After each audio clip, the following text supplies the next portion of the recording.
এই প্রথমবার এত রান্নার দায়িত্ব নিয়েছি। জানি না কতটুক কি করতে পারবো। তো চলুন দেখা যাক কতটুক কি করতে পারি। আসসালামু আলাইকুম এভরিওয়ান, কি অবস্থা সবাই? আই হোপ সবাই ভালো আছেন। আলহামদুলিল্লাহ আমিও অনেক বেশি ভালো আছি।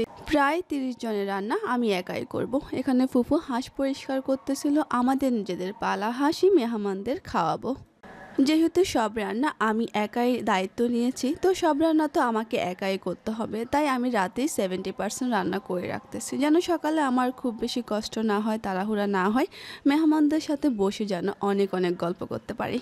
তো সকালবেলা উঠেই আমি রান্নাঘরে চলে এসেছি আর রান্না করা শুরু করে দিয়েছি, যা বাকি ছিল আর কি। এখানে আমি পোলাও করতেছি। রাতে আমি লিকুইড দুধ জাল করে রেখেছিলাম। সকালবেলা ভেবেছিলাম সব কিছুতে একটু দিব, কিন্তু সকালবেলা দেখি যে দুধগুলো নষ্ট হয়ে গিয়েছে। তার জন্য কি আর করার, সব কিছুতে আমাকে গুঁড়া দুধে দেওয়া লেগেছে। মেহমানরা একদম দুপুরবেলা এসেছে, মানে খাওয়ার সময় আর কি। তার জন্য আমি আর কোনো নাস্তা দিইনি, আমি খাবার রেডি করে ফেলেছি। এখানে আমি অনেক কিছু রান্না করেছি, যেমন গরুর মাংস, রোস্ট, ডিমের কোরমা, হাঁসের মাংস, আরও অনেক কিছু রান্না করেছি। তো আমি মেহমানদেরকে আগেই বলে দিয়েছি যে এত রান্না আমি ফার্স্ট টাইম করেছি, মজা না হলে কেউ কিন্তু আমাকে কিছু বলতে পারবেন না। তবে মেহমানরা আমাকে নিরাশ করেনি, বলেছে মজা হয়েছে, বাকিটা ওরাই জানে। তো আজকের ভিডিও এ পর্যন্তই। সবাই ভালো থাকবেন, নিজের খেয়াল রাখবেন, আমার পেজটি অবশ্যই ফলো করবেন। আল্লাহ হাফেজ।